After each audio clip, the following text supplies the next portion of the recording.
On passe à la table ronde. Donc, merci à ceux qui ont accepté de répondre. Je commence par Claude Bordigoni. Claude Bordigoni est un collègue pasteur. Claude, tu es toujours là. Je Tu suis as toujours ouvert là, ton ouais. micro, c'est super. Voilà, Claude donc est pasteur pour quelques semaines ou quelques mois encore à l'église évangélique de l'Oasis à Morges. Et en discutant un peu avec lui, parce que je savais que c'est quelqu'un qui est geek, avant d'être pasteur, il a travaillé pour Microsoft, donc du point de vue technologique, il suit pas mal de choses. Et je lui ai posé une question un peu indiscrète de savoir dans quelle mesure il utilisait l'intelligence artificielle par rapport à la réalisation de ses prédications. Alors, Claude, est-ce que tu utilises l'intelligence artificielle pour tes prédications? Alors d'abord, c'est vrai que j'ai aussi été très bluffé par l'intelligence artificielle. Je trouve que c'est vraiment un outil intéressant, séduisant, et puis qui m'a posé quelques questions, surtout en lien avec la prédication. Je me suis dit, bon, j'ai fait quand même 5 ans d'études. Est-ce que ces 5 ans d'études, c'était juste pour pouvoir balancer un prompt dans une IA et puis raconter le résultat? Puis je me suis dit, ah, il y a peut-être encore quand même autre chose. Et puis quand je prends un commentaire, bah, je connais un peu les perspectives, c'est classique, c'est libéral, c'est conservateur, etc. On connaît plus ou moins la théologie aussi, peut-être de l'auteur, etc. Et puis avec l'IA, eh ben, on peut avoir un peu tout et n'importe quoi, comme ça a été mentionné, même des hallucinations. Alors, j'ai pas eu d'hallucinations encore, mais voilà. Et puis, ça me pose quand même, ça me pose quand même question. Et puis, jusqu'à quel point on est aussi profilé par les outils, et puis pour recevoir seulement les réponses qu'on a envie d'entendre, en fait. Donc, ça m'a plus posé de questions qu'autre chose. Et puis, moi, j'aime bien, par exemple, soumettre le texte biblique dans lequel je vais travailler, ou bien le thème que je vais prendre, etc., puis voir le résultat. Et puis souvent là-dedans, bah, je découvre des pistes ou bien des perspectives ou des angles auxquels j'aurais pas pensé. Alors, est-ce que je l'utilise ou pas? Oui, je l'ai utilisé. Oui, je l'utilise de temps en temps. Mais en fait, je prends pas le résultat brut pour en faire ma prédication du dimanche. Pour Alors, répondre à ta question. Claude, si tu es juste d'accord de préciser, qu'est-ce que tu fais concrètement? Là, si tu prends une prédication où tu as utilisé l'intelligence artificielle au maximum, est-ce que tu pourrais nous détailler un peu comment ça s'est passé? Euh, bon, bah peut-être que mon approche à moi, elle est peut-être pas tout à fait comme Emmanuel nous l'a présenté. Moi, j'aime bien d'abord prendre ce texte et puis qu'est-ce qu'il me dit à moi en fait, d'abord. Et puis après, en fonction de mes résultats, en fonction de mon travail, si on veut bien, et ben c'est ça que je soumets en fait à l'IA pour avoir après peut-être justement des angles un peu différents. Donc j'aime pas, c'est comme avec les outils, les autres outils que j'utilise, par exemple les commentaires et d'autres choses. J'aime pas, par exemple, prendre un texte biblique et puis dire, bah, je vais prendre le commentaire et puis en fonction de ça, je vais construire ma prédication. J'aime mieux partir dans l'autre sens. Qu'est-ce que ce texte me dit? Qu'est-ce qui m'inspire? Qu'est-ce que peut-être aussi laisser l'esprit me travailler, peut-être premièrement plutôt que l'IA. Et puis en fonction de ça, après, peut-être le soumettre et puis avoir voilà, d'autres éléments qui me seraient peut-être pas venus à l'idée d'abord et qui vont être comme un complément en fait à ce que j'ai fait. J'ai fait aussi le travail inverse, ça veut dire de prendre directement mon thème et puis de faire un prompt quand même assez conséquent. Et puis avec le résultat, j'ai fait ma prédication et puis j'étais pas dedans en fait. J'ai jamais été dedans. En fait, à chaque fois, je me suis dit, mais enfin voilà, c'était artificiel, c'était pas moi en fait.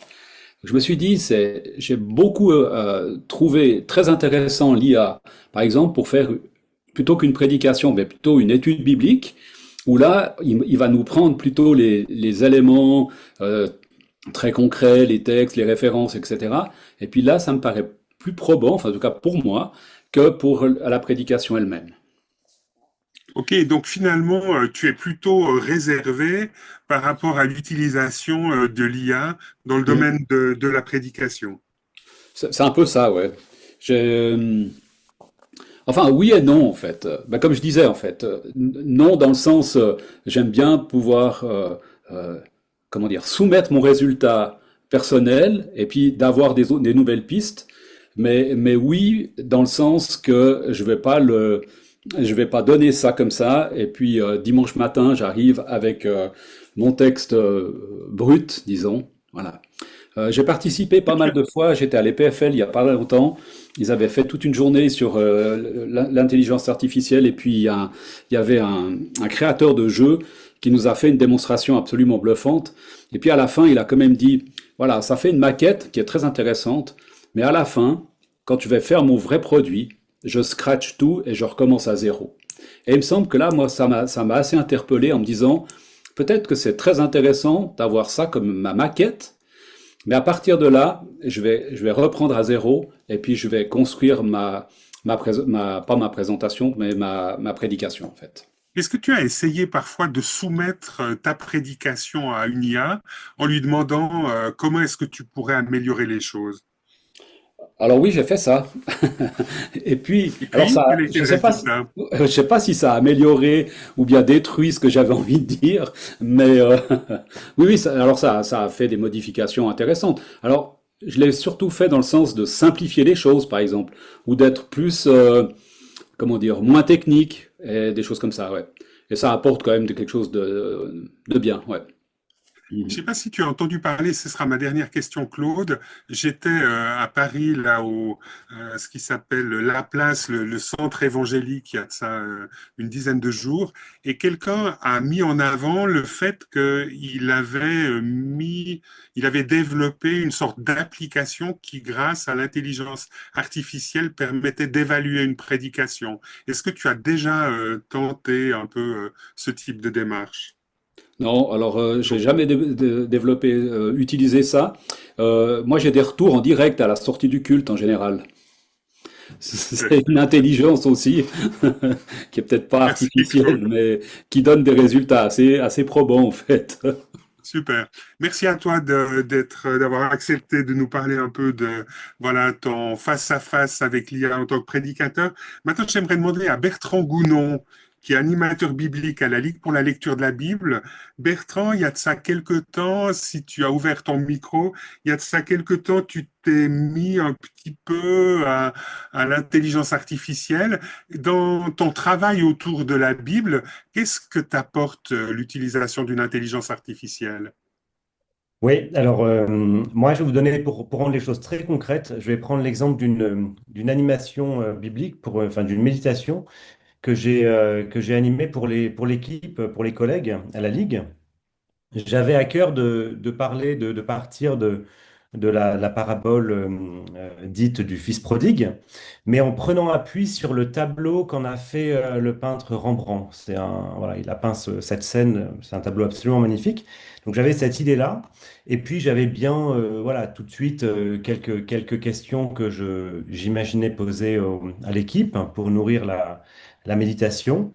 Mais je suis allé ensuite, j'ai utilisé ChatGPT pour élargir ma perspective. Et donc j'ai demandé à l'IA de me proposer voilà, des pistes de questions que je pourrais poser en lien avec le tableau, bien sûr aussi en lien avec la parabole, mais c'était surtout sur le tableau que je voulais rebondir. Des questions en lien aussi avec ce que pouvait susciter chez nous la vision, enfin, de ce tableau.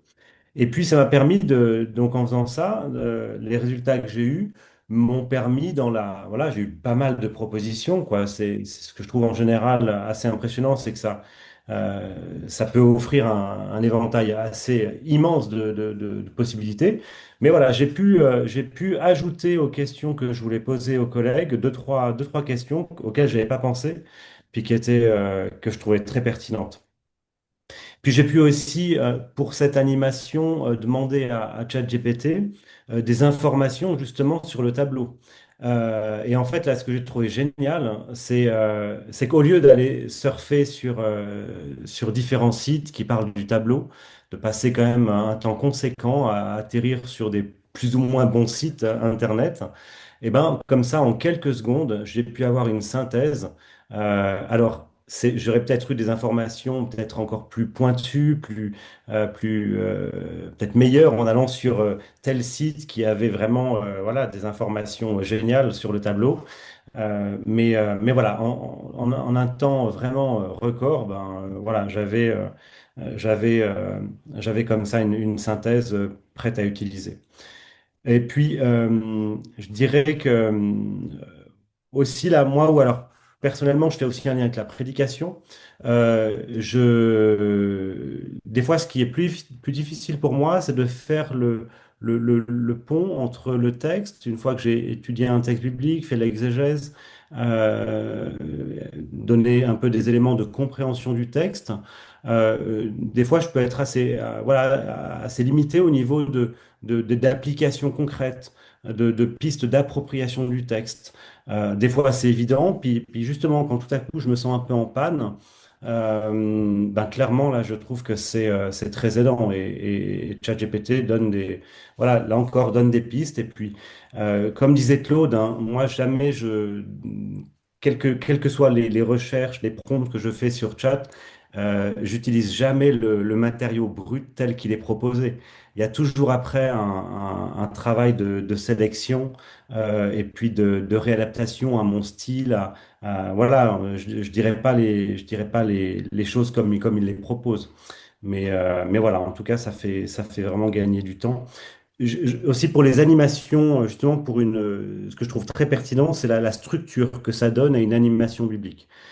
Comme tu disais, Claude, hein, pour une étude biblique, ben, moi, ça me permet aussi de structurer. J'ai des fois les idées, mais en soumettant à Chat mes idées, il va pouvoir me les mettre dans un ordre qui peut être plus percutant que ce que j'aurais fait moi. Donc voilà, en quelques mots, ce que je dirais en lien avec la préparation d'une animation biblique et d'une méditation. Puis aussi, ouais, dernière chose aussi, c'est quand même la création d'images. Je me rappelle, avant le chat, le temps que je pouvais passer à rechercher la photo ou l'image qui correspond trop à ce que je veux dire. Et puis quand tu l'as trouvée, finalement tu te rends compte qu'elle est pas libre de droit, que tu peux pas l'utiliser comme ça. Donc, et là, je trouve ça extraordinaire. Alors oui, ça consomme beaucoup d'énergie, mais je trouve ça extraordinaire voilà, d'avoir une image qui est parfaitement adaptée voilà, aux propos qui illustrent très bien. Et puis, ça règle aussi la question des droits d'auteur, quoi. Voilà. Merci beaucoup Bertrand. Juste encore une petite question. Est-ce que toi, tu es sur le logiciel biblique Logos? Alors, non, j'ai pas Logos, j'ai Accordance, mais j'ai effectivement des collègues qui utilisent Logos et qui me disent que Et c'est assez génial aussi parce que Et ça. ils ont intégré l'intelligence artificielle, Ouais, justement, dernièrement, semble-t-il, oui. avec aussi, par rapport à la prédication, toute une série de possibilités qui sont offertes. Oui, Tu oui. aurais eu des échos par rapport à cela? Oui, oui, j'ai eu des échos, tout à fait. Ça propose des plans de prédication qui peuvent être là aussi, qui sont pas des produits finis, mais qui peuvent donner des pistes hein, sur la structuration d'un message. En tout cas, moi, j'ai quelques amis pasteurs qui l'utilisent et qui trouvent ça génial. Logos permet aussi, et ça c'est remarquable, de pouvoir obtenir des synthèses, des résumés d'articles de théologie. Et de L'IA livres? de livres, mais vraiment de livres de sources, voilà, qui sont intégrés au logiciel, qui sont pas qui sont des sources extrêmement fiables, quoi, des grands auteurs, des grands théologiens. Donc à ce niveau-là, c'est aussi assez génial. Et moi, j'utilise Accordance, mais au niveau d'Accordance, actuellement, il y a justement ce grand débat et certains sur les forums, j'ai vu il y a pas très longtemps, certains qui voudraient, voilà, qui militent pour qu'il y ait l'intégration de l'IA, puis d'autres qui disent, ah non, non, non, non, ils sont pas convaincus. Donc voilà. Super, merci beaucoup Bertrand. Daniele Catalanotto, tu es toi-même donc responsable ou directeur de la Swiss Innovation Academy. Tu es actif dans le cadre de l'Armée du Salut. Tu as déjà dispensé quelques formations sur l'utilisation de l'IA dans le cadre de l'Armée du Salut. Alors, en discutant un peu les deux, j'ai appris que toi, tu proposais d'utiliser l'intelligence artificielle pour réaliser, par exemple, une newsletter. Alors, comment ça se passe? Explique-nous. Bon. Alors tout d'abord, merci pour l'invitation. C'est toujours chouette d'être parmi des gens non seulement si beaux, mais si intelligents. Mais donc pour la newsletter, c'est assez simple. On est avec donc ma femme est officière de l'armée du salut, donc pasteur pour ceux qui parlent pas le salutiste. Donc pasteur à Kleinbasel maintenant, et elle est romande à la base. Donc écrire une newsletter en allemand quand on est roman, c'est compliqué. Et du coup, pour l'instant, ce qu'on a trouvé comme astuce, c'est euh, le lundi quand on a congé, on va prendre un bon café. Et pendant qu'on prend le café, elle me raconte un peu tout ce qu'elle aimerait avoir dans sa newsletter. Moi, je prends des petites notes, donc c'est juste des petits points. Et puis après, je prends tout ça et je donne à ChatGPT, comme fait très bien Emmanuel, avec un bon petit contexte. Alors, par exemple, je lui raconte, tu dois écrire une newsletter, tu es quelqu'un qui sait faire du storytelling, tu sais raconter des histoires, tu fais ça pour l'armée du salut. Tu sais, l'armée du salut, ils aiment bien un langage un peu simple et en même temps, ils sont très chrétiens, donc ils aiment bien des petites images qui viennent un peu du monde biblique, etc. Et j'aimerais que tu m'écrives donc un article pour chacun de ces trucs. Du coup, après, on transforme simplement les petites listes à puces en un premier texte. Ce texte, ensuite, elle le relit, elle le corrige, elle adapte. Et ensuite, une personne de la communauté le relit pour l'allemand, pour que ce soit bien de l'allemand qui marche en Suisse allemande. Puis finalement, ça marche très bien. Ça permet de résoudre le petit problème du moment qui est que son niveau d'allemand n'est pas encore au niveau où elle pourrait l'écrire elle-même. Si elle devait le faire en français, elle l'aurait écrit directement elle-même, comme ça. Mais aujourd'hui, ça résout un problème. Et puis, le jour où il y aura une secrétaire ou un secrétaire, cette personne l'écrira peut-être d'elle-même parce qu'elle aura le plaisir de l'écrire elle-même. Mais là, ça permet de passer de deux notes à quelque chose d'écrit qui peut être corrigé. Et c'est souvent plus facile de corriger que de rédiger quand on ne parle pas parfaitement la langue. Merci beaucoup pour ce premier point. Tu m'as aussi intrigué en mettant en avant le fait que tu utilisais l'intelligence artificielle pour voilà projeter des églises ou des postes de l'armée du salut dans le futur. Alors raconte-nous comment est-ce que tu utilises voilà ChatGPT peut-être pour la revitalisation de postes de l'armée du salut.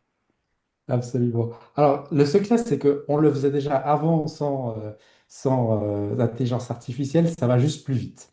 Donc, ce qu'on fait souvent dans quand on aide une église un peu à imaginer son futur, c'est on fait beaucoup d'analyses du présent, hein, et du passé. On va voir où sont les forces, les ressources, etc. Puis après, on prend ces choses-là, puis on se dit, ben, si on résolvait un nouveau problème qui est dans le voisinage, etc. Qu'est-ce qu'on pourrait utiliser? Qu'est-ce qu'on pourrait faire? Puis souvent, pour faire ça, nous, ce qu'on faisait avant, qui est de l'intelligence artificielle, on créait des petits scénarios, des petites histoires.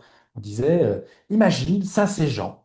Jean, il a ce problème et tout d'un coup, il découvre par un pote que l'armée du salut est là. Et puis il rentre et puis il se passe cette chose-là, etc. Vous avez peut-être vu ces petites vidéos de start-up où c'est toujours un Jean, en anglais John, c'est toujours John, le carpenter, le menuisier qui a un problème avec ses impôts et puis qui, au final, utilise un service. Là, c'est un peu la même chose. Mais du coup, ce qu'on essayait de faire toujours, c'est de rendre tangible une idée de comment pourrait ce poste, cette église, se rendre au service de la communauté et de son voisinage et aussi, de cette manière-là, aussi, accueillir de nouvelles personnes. Donc, avant, on les esquissait à la main, ça prenait pas mal de temps. Maintenant, ce qu'on peut faire avec des outils comme ChatGPT, on peut simplement prendre un peu le concept qu'on avait imaginé et lui dire, voilà, raconte-moi une histoire en utilisant ce- ces sept étapes. En plus, ça nous fait le texte. On peut prendre le texte ensuite et le donner à un outil de vidéo comme Descript, je mettrai le lien dans les commentaires. Et après, il transforme tout ça avec une voix off et il met des petites images par-dessus. Et du coup, on passe de «Ah, on aimerait être plus utile dans le voisinage, etc.» à une petite histoire racontée d'un possible impact qu'on pourrait avoir dans le futur. Puis tout d'un coup, on se dit «Mais on aimerait bien l'aider, ce genre, hein.» Après, pour que ça marche, il faut que ça soit basé sur une recherche terrain où on en a vu des gens comme ça. Ces personnes, on les a vues dans la rue, on a discuté avec elles et tout ça est donc inspiré de faits réels. Et après, on imagine qu'est-ce que ça pourrait donner dans le futur. Et là où l'IA nous est utile, c'est pas tant pour imaginer ces futurs, mais c'est plus pour les illustrer de manière très rapide.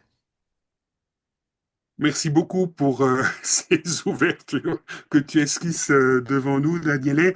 Il y a aussi un point en discutant avec toi qui m'a frappé, c'est que tu me disais finalement, parfois le matin, très tôt, j'ai besoin d'être auto-accompagné. Et l'IA me rend de précieux services à ce niveau-là. Alors, raconte-nous un peu ce que tu fais. Finalement, tu te confies le matin très tôt avec tes humeurs et tout ce qui t'habite. Tu te confies à une machine pour être briefé pour ta journée. Absolument. Mais de nouveau, c'est là où c'est beau, c'est toutes ces choses-là ne sont pas nouvelles. Pour ceux qui le connaissent, vous pratiquez peut-être l'art d'avoir un petit journal intime où vous vous racontez des choses et puis vous imaginez ce que vous allez faire dans la journée, où vous passez en revue un peu les choses que vous avez apprises ou les éléments de gratitude que vous avez eus pendant la semaine. Et ben en fait, ce qui est intéressant, c'est que on peut utiliser ces outils-là aussi pour explorer des questions. Ou on a un petit peu de la peine à démarrer dans une réflexion, peut-être un petit peu plus personnelle, et du coup, on peut utiliser des outils pour faire ça. Évidemment, je ne donnerai pas ces informations à ChatGPT. Donc là, après, il faut être un petit peu technique, un petit peu pratique. Il y a des outils qui permettent de faire ça sur votre ordinateur, ça ne part nulle part, et ça reste bien chez vous comme un journal intime. Il y a ceux qui le mettent en ligne, mais il y a ceux qui préfèrent garder leur petit journal intime pour eux-mêmes. Je fais partie plutôt de la deuxième catégorie. Et là, ce qui est intéressant, c'est d'explorer en lui disant à un outil tel que ChatGPT, lui dire, j'aimerais que tu joues pour moi un psychologue, et là vous pouvez choisir quel psychologue ou quel pasteur ou quel type de mouvance vous aimez, hein. Donc cognitivo-comportemental, entretien motivationnel, donc vous lui dites ce que vous aimez bien comme approche, puis vous lui dites, voilà, j'aimerais que tu travailles avec moi selon cette approche. Pose-moi des questions, surtout ne me donne pas d'avis, surtout ne me donne pas de conseils, mais fais-moi réfléchir. Et du coup, vous pouvez dire, voilà, aujourd'hui je me sens comme ça, c'est un peu compliqué pour moi de démarrer là-dessus, ou j'ai ce challenge que j'ai. Pose-moi des questions qui me font réfléchir. Et du coup, ça vous pose des petites questions. Et le fait de répondre, d'écrire, ça vous pousse à la réflexion. De nouveau, ce n'est pas l'intelligence artificielle qui fait le travail, c'est juste qu'elle le rend un petit peu plus sympathique. Alors qu'auparavant, moi, je faisais ça à la main, puis je me disais, ça serait quoi une bonne question à me poser pour évoluer, pour avancer? Ben là, tout d'un coup, je peux profiter à 5 heures du mat, avant que mon fils se lève, de quelqu'un qui est un peu plus réveillé que moi pour me poser des questions. Et là, tu vois un impact assez important sur tes journées et parfois, voilà, la résolution de certains problèmes face auxquels tu te trouvais. Absolument, absolument.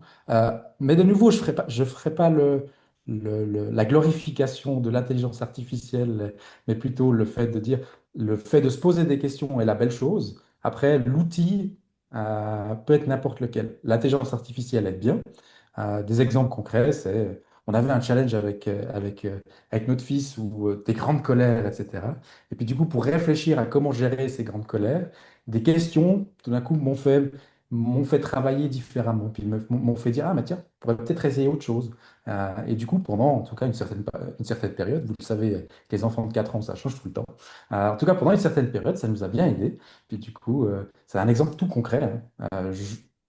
En tant que papa, je ne sais pas comment gérer cette situation. Je n'ai pas forcément envie d'en parler avec un autre papa, mais j'ai envie de me poser des questions là-dessus. Et le fait d'avoir des questions plus ou moins intelligentes peuvent m'aider à pousser ma réflexion. Daniel, un tout grand merci, hein.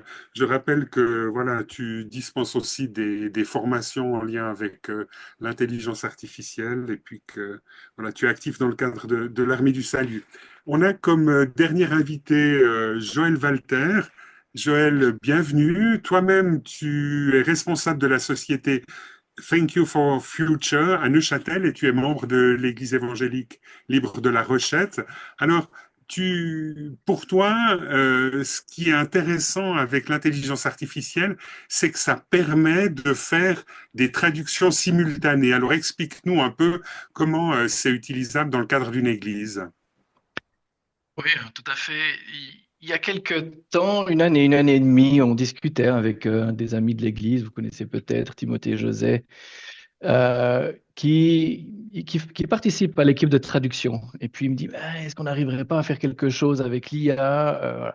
Je dis, ah, je vais regarder. Alors j'ai commencé à développer quelque chose, je dis, ah, ouais, de quoi, une année et demie environ. Mais je n'étais pas satisfait parce qu'il y avait une latence, il fallait attendre que la personne ait fini sa phrase, qu'il y ait un blanc, on détecte le blanc, puis on fait une traduction, après on reçoit le texte et puis on fait de la voix. Voilà, c'était un peu lent. Et puis, bon, bah, j'ai laissé ça de côté, mais tout en gardant en tête que bah, ça va être possible. Et puis bah, maintenant, bah, pour ceux qui suivent un petit peu l'actualité dans ce domaine, bah, c'est absolument possible. Et puis les techniques sont offertes, en tout cas par les grands éditeurs, donc Microsoft et Google. Et puis là, on peut faire du temps réel. Ça veut dire qu'il y a une vraie traduction voix à voix avec possibilité d'avoir la transcription, ça veut dire le texte qui s'affiche. Et puis lorsque j'étais ces quelques 8 derniers mois, je suis allé 2 fois aux États-Unis pour 2 événements chrétiens. Et puis dans le premier, ben, j'ai pu rencontrer, on appelle ça un hackathon, donc c'est un week-end où on se met à essayer de développer quelque chose. Et puis là, ben, il y avait justement une des personnes ben, qui a gagné un des prix qui s'appelle Corey Alderin et puis qui avait proposé justement ça comme projet, puis qui était très prometteur. Et là, en ce moment, ben, ils sont en train d'ouvrir leur système pour d'autres, pour de nouvelles églises. Ils ont passé une première partie de test, ça s'appelle sermonlive.com en un mot. Et donc, il y a ça. Et puis, j'essaie de le contacter, je n'ai pas eu beaucoup de retours de sa part parce que j'avais envie de le tester dans le cadre de dans le cadre de notre église. Mais voilà, le ticket d'entrée me paraissait un peu cher pour tester sans savoir si ça pouvait répondre. Donc, voilà, savoir que il faut compter 180 francs pour leur service. Donc voilà, je me suis demandé, oui, merci beaucoup Daniele pour le lien. Je me suis demandé, voilà, si ça valait la peine, s'il y avait un intérêt à ce qu'on développe une version peut-être plus européenne ou francophone de genre d'outils. Si jamais, bah, faites-le moi savoir, j'y réfléchirai. Donc Juste voilà, moi je du pense point de que vue, oui, si tu permets, juste du point de vue concret, donc aujourd'hui, je sais que c'est un peu une spécificité de la Rochette, c'est que vous avez eu pendant longtemps des étudiants qui venaient apprendre, des étudiants anglophones qui venaient apprendre le français et qui oui. avaient tout un service de traduction dans le cadre de votre église. Donc là maintenant, en fait, toute la traduction se fait par l'intelligence artificielle, il n'y a plus personne dans la Alors, cabine de traducteur. non, alors c'est pas encore le cas, mais on a la problématique, c'est que la traduction est faite par des bénévoles. Il faut savoir que c'est 1 heure et demie de traduction. Quand vous regardez à la télé les traducteurs, il reste quelques 5 ou 10 minutes et puis ils changent. Donc vous pouvez imaginer celui qui est bénévole et qui fait ce service pendant 1 heure et demie, c'est assez prenant. Et donc ils sont plus beaucoup dans l'équipe et ils peinent à trouver ben voilà, les personnes qui ont cette capacité-là. Et donc, ben, c'est pour soutenir ces personnes. Et puis, ben justement, si une personne devait quitter, avoir un tournus à deux, c'est trop et ce serait pas possible probablement pas possible de pouvoir assurer le service tous les dimanches. Donc, ce genre de service pourrait bien sûr remplacer le service de traduction.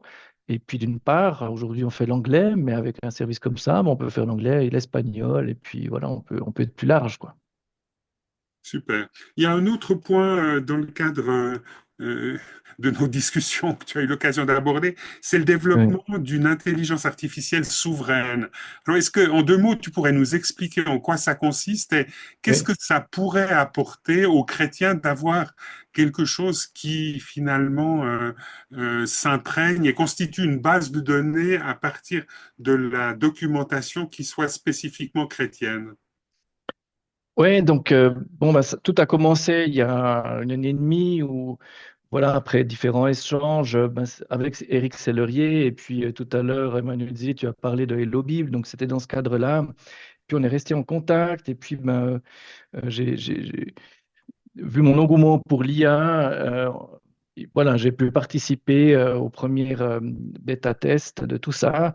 Et puis, ben, en me rendant dans un de ces événements aux États-Unis qui est organisé par Glue AI, je vous mets le petit logo là, c'est un de ces organismes américains où ils développent toutes des solutions pour pour les églises, la gestion d'églises en fait. Et puis, euh, donc, son dirigeant a vraiment à cœur de vouloir développer une IA souveraine. Et puis, ben, Éric Sellerier aussi pour Hello Bible. Le problème, c'est qu'en Europe, on a vraiment ben, on n'a pas les mêmes moyens que les Américains financiers, en fait. Et donc, il est plus difficile pour nous voilà, de mettre des ingénieurs à disposition pour développer tout ça, bien qu'on ait les personnes, les cerveaux, enfin l'intelligence parmi les différentes personnes.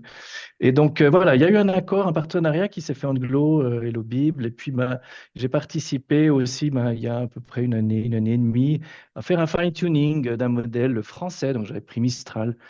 Et puis, donc, j'avais fait un fine-tuning. Ça veut dire j'ai entraîné un modèle sur voilà, sur des textes chrétiens, et puis voilà, pour bah, déjà se former sur sur cette activité, et puis aussi ben, voir les résultats qu'il peut y avoir.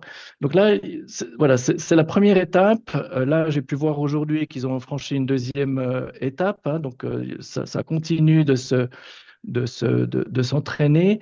L'idée derrière, c'est qu'il y ait vraiment bon, bah déjà un partenariat, mais qu'on travaille tous ensemble, hein, donc les différents organismes chrétiens, parce on est dans le guillemets trop petits, hein, donc il faut qu'on unisse nos forces. Ça, c'est le message qui ressortait assez souvent.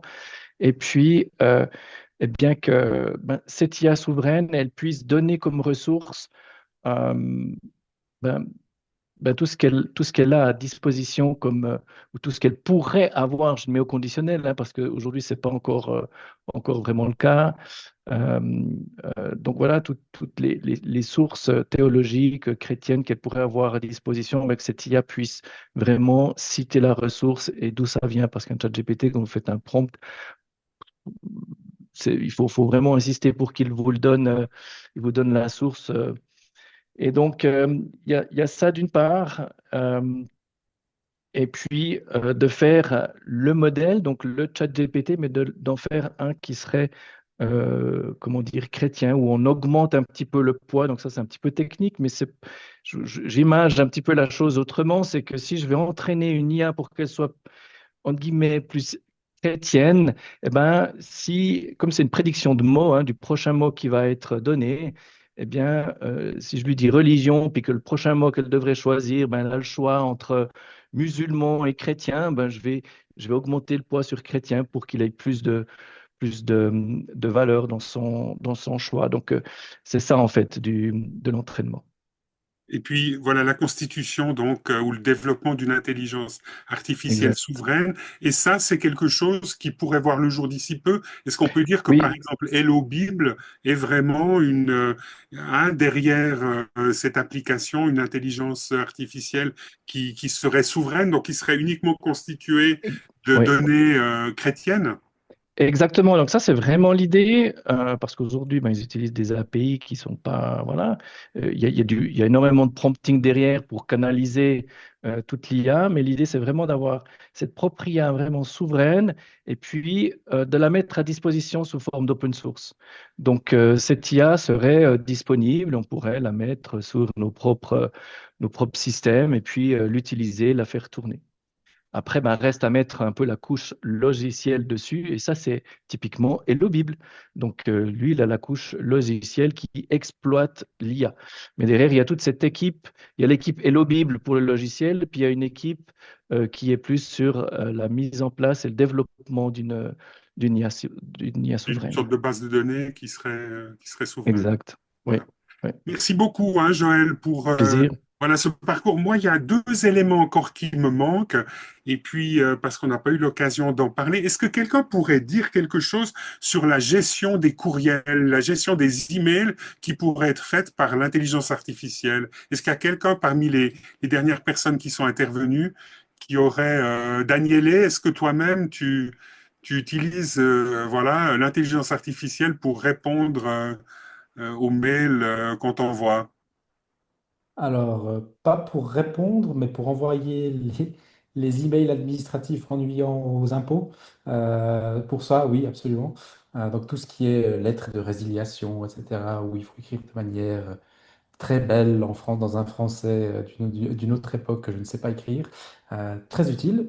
Et pour les petits curieux, il y a, il y a Notion Mail qui permet même de faire un petit peu de nettoyage de votre boîte email et de quelque part de pré-taguer ou de mettre un petit label dans vos mails en disant ah, ça c'est plus important par rapport aux critères que tu m'as donnés ou ça appartient à ce projet par rapport aux critères que tu m'as donnés. Donc ça peut être quelque chose d'intéressant. Est-ce que toi-même, tu utilises l'intelligence artificielle pour faire des comptes rendus de séance?